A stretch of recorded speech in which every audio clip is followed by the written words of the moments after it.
Então vamos lá, esse é o Giro da Bolsa, um programa semanal com as principais notícias do mercado financeiro na semana. Eu sou o Fofão, brincadeira, mas é que, porra, até agora eu tô com o negócio do siso inchado, eu tive que ir lá fazer a cirurgia de novo, deu um problema, né, teve que fazer uma limpeza e tal, então ainda tô inchadaço, galera, mas pra não deixar vocês sem o programa, aqui estou gravando. Deu problema só no lado direito, já tá bem melhor já não tô sentindo dor mais, então vamos tocar o barco. Pra você que é sardinha raiz, você já pode deixar o like na confiança, tô gravando aqui com cara de fofão por você, e você que não é um sardinha raiz ainda, não precisa deixar o seu like, relaxa, a gente já conversa sobre isso agorinha. Se você vê alguma informação que te agregou, você deixa.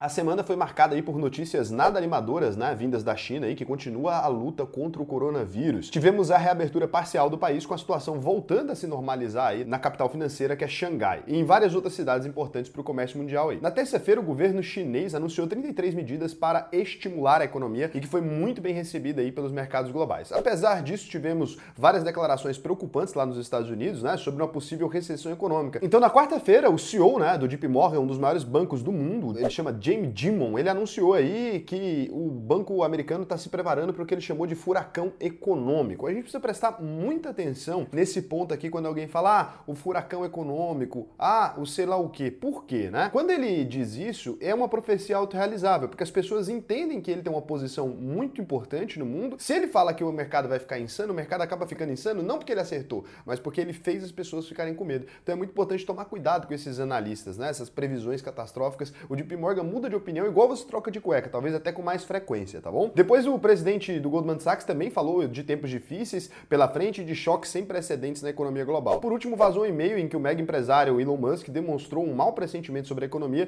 e pediu a demissão de funcionários da Tesla. Cara, a gente vai falar sobre isso daqui a pouco, isso aqui foi muito importante. Já na Ucrânia, a guerra completou 100 dias nessa sexta-feira e o governo americano reconheceu que o conflito ainda pode durar muitos meses. A União Europeia decidiu fechar ainda mais o cerco aí contra o presidente russo, né, o Vladimir Putin, com novas sanções à importação de mais de 2/3 do petróleo russo. É interessante observar que essas sanções não são só contra o petróleo russo, né? Essas sanções são contra o petróleo no mundo inteiro. O preço do petróleo acaba sendo pago pelos cidadãos de todo o planeta. E a OPEP, que reúne 12 países produtores de petróleo, diz que vai aumentar a oferta de barris em 50% nos próximos 2 meses para compensar a queda de produção na Rússia. Boa, pelo menos isso. Apesar disso, o preço da commodity não caiu. O barril do petróleo Brent fechou a sexta-feira com alta de 4,5%, na semana cotado a 121 dólares, então a gente pode esperar ainda mais aumento no preço dos combustíveis, tanto no Brasil quanto no mundo inteiro, tá? Para terminar de completar o cenário caótico que a gente está entrando, a inflação de 19 países da zona do euro voltou a bater um recorde histórico. O aumento de preço nos últimos 12 meses subiu para 8,1% em maio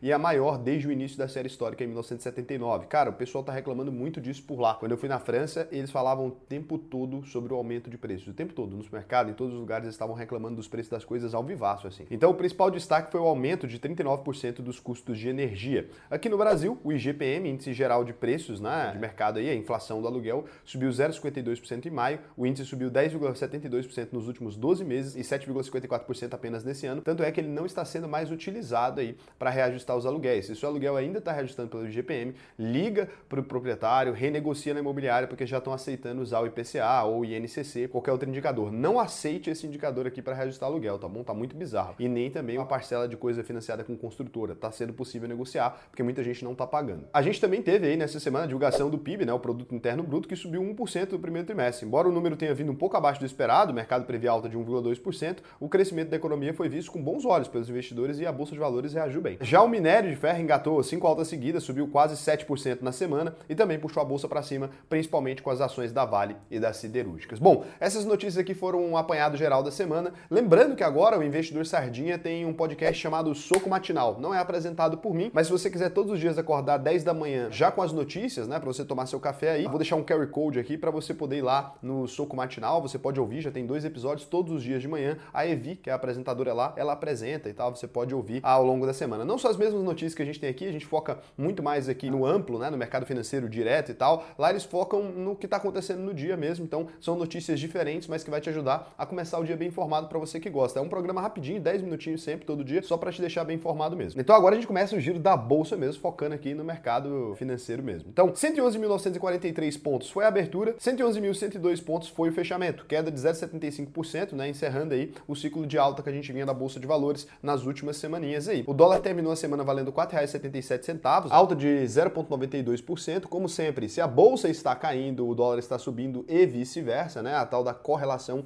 negativa ali. E o índice FIX, que mede a variação dos fundos imobiliários, fechou a semana com alta de 0,85% a 2.830 pontos, né? Então foi muito interessante a semana aí pro IFIX. O IFIX não costuma subir ou oscilar tanto quanto a nossa bolsa de valores normal. Então agora a gente vem para as notícias que levaram a isso na semana, né? Petrobras, PETR4. A Petrobras começou a análise para a aprovação do Caio Paes de Andrade como novo presidente da estatal. Ele vai assumir o lugar deixado pelo ex-presidente José Mauro Coelho, demitido depois de 40 dias no cargo, né? De acordo com as novas regras do governo, todos os executivos indicados para a Petrobras têm que passar por um pente fino para ver se os nomes estão de acordo com as exigências legais e a política da empresa. Como o processo ficou bem mais lento e burocrático, a nomeação do novo presidente pode durar várias semanas. As falas do governo com relação à interferência na política de preço da Petrobras derrubaram as ações nos últimos dias. Uma ideia que assustou o mercado foi a possível edição de um novo decreto de calamidade pública, tendo a Ucrânia como motivo. Então o Brasil declararia calamidade pública e por isso mexeria no preço do petróleo, né? A medida permitiria o governo extrapolar o teto de gastos e com isso aumentar os subsídios sobre combustíveis. Na prática, a medida pode baratear o diesel e a gasolina, mas agrava a crise fiscal do Brasil. Não tem dinheiro que vem do além, né, gente? Com isso,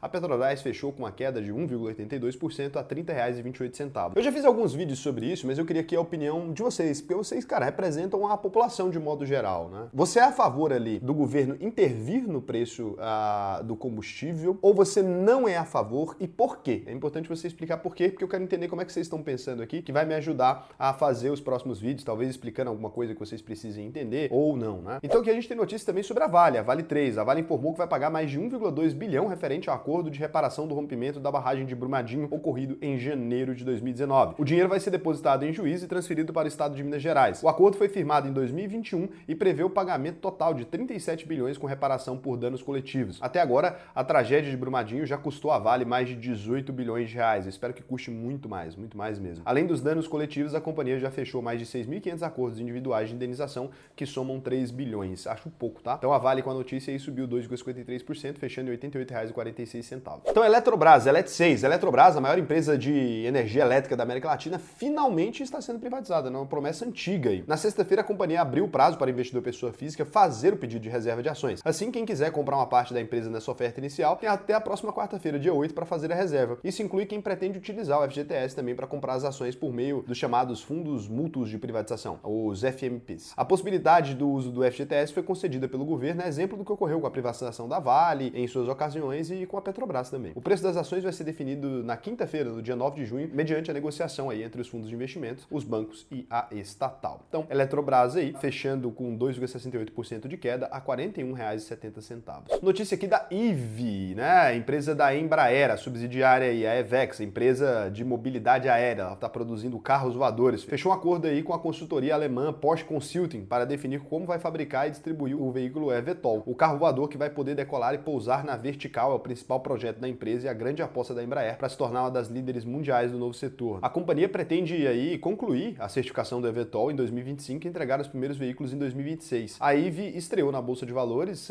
como EVEX no dia 9 de maio com queda de 23%. O valor das ações da IVE aí estão em $9,96 e você pode investir nelas se você quiser. Lembrando que agora ela já está subindo 4,18% nessa semana a $9,96, né? Já superou o valor que ela estava anteriormente. A gente também tem Embraer que subiu aí 1,33% com a notícia dessa consultoria com a Porsche aí. Lembrando que se você investir na Embraer, você já se torna também sócio aí da EVEX, né? Porque a EVEX, boa parte dela pertence à Embraer, tá? Grande projeto aí que eu espero que dê muito certo, né? Um projeto símbolo de tecnologia. O Brasil raramente tem empresas entrando no topo de alguma coisa. Então, assim, gostando ou não de Embraer, sendo ou não sócio de Embraer, faz bem pra gente torcer por ela, porque é a empresa do nosso país e que tem demonstrado aí grande apetite por tecnologia, grande apetite por se tornar uma empresa competitiva no cenário internacional. O Brasil precisa de mais gente com essa mentalidade. A gente vem pra Eneva. Eneva 3, a Eneva, a empresa que atua aí como operadora de energia na exploração de produção de gás natural, assinou o contrato para a compra de 100% das ações da Ceucepar, Centrais Elétricas de Energia de Sergipe. A empresa vai pagar aí a bagatela de 6,1 bilhões de reais e assumir a dívida líquida de 4,1 bilhões. A usina de Ceucepar tem capacidade para abastecer 15% da demanda demanda energética do Nordeste e é estratégica para a expansão de negócios da Eneva. O problema é que ainda não ficou claro de onde vai vir o dinheiro para compra, né? No fim de março, a Eneva tinha pouco mais de 1 bilhão em caixa e uma dívida líquida de mais de 8 bilhões. Será que vai fazer uma emissão? Vai fazer o quê, né? Por isso o mercado recebeu mal as notícias, as ações caíram quase 7% no dia e fecharam a semana valendo R$ 14,70 aí. Agora aqui a gente tem aquela parte do giro que a gente vem para update de notícias de contenda, né? Então a gente vai vir aqui agora para contendinha, que eu sei que vocês gostam, a gente tem algumas empresas que estão numa contenda e como que elas estão resolvendo. Então, Hypera, né? Hype 3 aí, a maior empresa do ramo farmacêutico do Brasil, fechou um acordo de leniência de 110 milhões de reais para encerrar as investigações sobre pagamentos indevidos feitos a políticos. O valor do acordo vai ser pago integralmente pelo fundador da empresa e um dos pivôs do escândalo, João Alves de Queiroz Filho, famoso Juninho, né? Além da multa, a companhia precisa manter o seu programa de integridade, que vai ser acompanhado nos próximos 18 meses pela CGU, Controladoria Geral da União. Alvo da operação Tira-Teima no Ministério Público, a Hypera confirmou em 2020 os pagamentos e doações de campanha ilegais feitos a políticos entre 2013 e 2015. Aqui vem aquela pergunta quando você vai avaliar a empresa, né? Tem histórico de corrupção? O desfecho das investigações foi considerado positivo pelo mercado, as ações fecharam a semana em forte alta, valendo R$ 42,05. Oi BR3, olha ela. A Oi firmou um acordo de repactuação da dívida com a Anatel para menos da metade, 45% de uma dívida não tributária de 20,2 bilhões de reais. Com isso, o valor caiu para 9,1 bilhões e vai ser pago em 126 parcelas até abril de 2033. O acordo irrevogável e retratável contemplou todas as multas, encargos, juros de mora e incidentes sobre o valor principal. Apesar de ganhar mais fôlego, então, nesse processo de recuperação judicial que ocorre desde 2016, os analistas acreditam aí que os termos de repactuação da dívida poderiam ter sido melhores. Pô, baixou para metade. Por isso, as ações tiveram uma forte queda na semana, fechando em 65 centavos, 14,45% da queda. Novelinha, hein? A gente tem aqui um imbróglio do famoso Eike Batista. Ele voltou. Tem um vídeo aqui sobre ele que é bombado, hein? MMX. A Justiça de Minas Gerais autorizou o leilão de debêntures de Eike Batista no valor de 500 milhões de dólares para pagar parte dos credores da MMX Sudeste, que está em processo de falência. Com um lance inicial de 350 milhões de dólares, o leilão vai ser finalizado no dia 1º de julho e poderá levantar mais de 1,6 bilhões de reais. As debêntures foram lançadas em 2008, fruto de uma negociação firmada entre a MMX e a mineradora britânica Anglo American. A mineradora vai pagar parcelas mensais de janeiro de 2025 até o fim de 2049. As ações de MMX deixaram de ser negociadas na Bolsa de Valores depois que a Justiça do Rio, em outro processo, decretou a falência da empresa em maio de 2021. E muita gente ainda saiu comprando a empresa no último fôlego ali. Cara, loucura isso aí, cara, doideira. Então essa história aí, quem investia nisso aqui tem mais a que se fuder mesmo. Falei várias vezes para não entrar nisso, o povo defendia no vídeo, vocês lembram aí. Então a gente vem aqui para o cenário internacional, então a gente vai começar aqui falando dela, da Teslinha, TSLA, que nunca sai das notícias. As ações da fabricante de carros elétricos Tesla caíram forte na sexta-feira depois de uma reportagem da Reuters afirmar que o Elon Musk quer a demissão de 10% dos funcionários da empresa. A reportagem divulgou um e-mail interno em que o Musk teria dito que está com mau pressentimento sobre a economia. Além de sugerir o corte, ele teria recomendado o congelamento de novas contratações e intimado funcionários que estão em home office a voltar imediatamente ao trabalho presencial sob pena de demissão, já para dar aquela forçada na demissão. A notícia caiu como uma bomba no mercado e as ações da Tesla despencaram 10% em menos de 24 horas, 2,72%. Cara, conhecendo Elon Musk, garoto esperto, rapaz inteligente, como a gente conhece, de 0 a 10, quanto vocês acham disso aqui, que foi criado pelo próprio Elon Musk? 0 a 10. Qual a chance de ele ter realmente vazado ele mesmo nesse meio, planejado tudo isso aqui? Pra mim tá entre 8 e 9, sendo bem honesto. Então 2,72% de queda nas ações da Tesla, fechando a 703 dólares e 55 cents. Quem não te conhece que te vende, né, Elon Musk? É esse aí o caso. Stone, STNE. As ações da empresa brasileira de pagamentos negociadas na Nasdaq com ticker STNE dispararam na sexta-feira após a divulgação dos resultados do primeiro trimestre. A Stone surpreendeu o mercado ao apresentar uma receita e lucro bem acima do esperado. A receita líquida foi de 2 bilhões de reais nos 3 primeiros meses do ano, com alta de 138% na comparação com o primeiro trimestre de 2021. O EBITDA ajustado cresceu 117% na base anual, fechando em 817 milhões de reais. Como o resultado da Stone reportou um lucro líquido ajustado de 132,2 milhões no primeiro trimestre, o número foi de 29,4% menor na base anual, mas ficou bem acima dos 102 milhões projetados pelo mercado. Com isso, a ação subiu mais de 13% na sexta-feira e fechou a semana com alta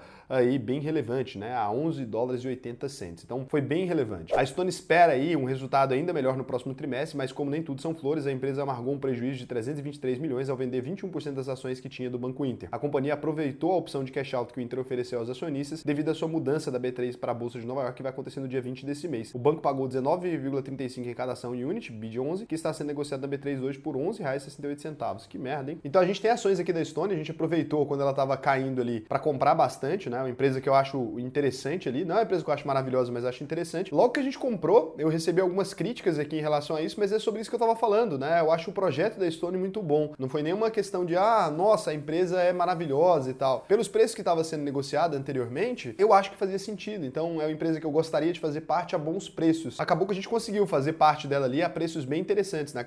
Infelizmente a gente não conseguiu comprar mais dela porque já ultrapassou muito o nosso PM aí com essa noticiazinha. Eu pretendia fazer mais investimentos nela, não deu. Então, você tem Stone em carteira aí? Você tá comigo aí? Se você tá, cara, se deu bem, porque o mercado acreditou que a empresa ia quebrar por causa de um mau resultado. Então, criptos aqui, a gente vem Bitcoin, BTC, né? Depois de 9 semanas seguidas de queda, um recorde absoluto. Bitcoin saiu uma altazinha na semana, a moeda caiu 22% em maio, tá tendo muita dificuldade aí para recuperar a barreira dos 30 mil dólares. Na noite dessa sexta-feira, o Bitcoin estava cotado a 29.700 dólares, com valorização de menos de 1% na semana. No presente momento, ainda estamos em 29.881 dólares, tá? Então, não tivemos uma ampla mudança em relação a isso. Na hora que eu gravei aqui, já passou ou não, hein? Porque Bitcoin é assim, né? Pode ser que na hora que vocês estiverem assistindo, pode ser que tenha superado a barreira e aí sobe bem, né? Então, Terra, Luna, a moeda. Depois do colapso da Luna e da sua stablecoin UST, o governo da Coreia do Sul vai criar um comitê para supervisionar aí o mercado de criptoativos. A ideia do chamado Comitê de Ativos Digitais, que pode ser formado ainda nesse mês, é de ser um xerife do mercado, assim como a CVM atua na nossa Bolsa de Valores. Acho difícil. Ele vai ter funções de estipular critérios para a listagem de moedas nas corretoras, fiscalizar operações desleais e propor outras medidas de proteção dos investidores. Acho legal, mas difícil. Além disso, os promotores da Coreia do Sul intimaram funcionários da Terraform Labs, responsável pela Luna, a depor sobre as operações da empresa. O governo quer saber até que ponto os criadores da moeda foram responsáveis pelo seu colapso. No início de maio, a Luna despencou e virou pó, em poucos dias depois da sua stablecoin, a UST, perder a paridade com o dólar. A Terraform criou uma nova moeda para substituir a Luna, mas em uma semana a chamada Luna 2.0 já perdeu quase 70% do valor de mercado. Nessa semana estava cotada a 6,54 dólares. Então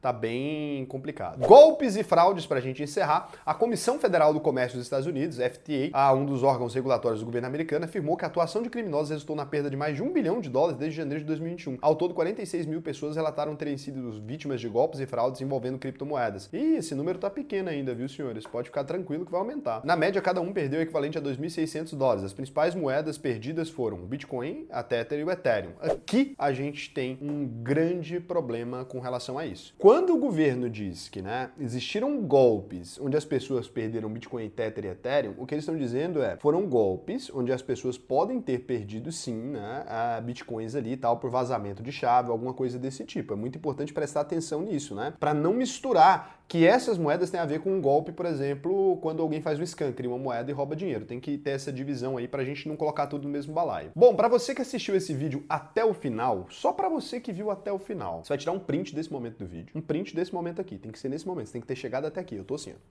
E você vai acessar agora auvp.com.br. Você vai preencher o seu cadastro aqui, vai responder as perguntinhas. Vai clicar aqui no botão Conheça a UVP, vai preencher aqui suas perguntinhas. Se você for aprovado e conseguir sua vaga na UVP, se você conseguir sua vaga e você estava até o final desse vídeo aqui, nunca fiz isso, pode voltar em todos os vídeos que nunca teve isso aqui. Eu vou te dar um presente, vou enviar para sua casa. Se você virar meu aluno, vou te enviar um presente. E é um presente físico, não é conversinha de e-book não. O pessoal falar presente, enviar e-book. Não, eu gosto de presente de verdade. Vou enviar um presente que vai chegar na sua casa. Surpresinha pra você. Beijão, mas tem que avisar lá na hora da inscrição, senão como é que eu vou saber, né, cara? Pelo amor de Deus.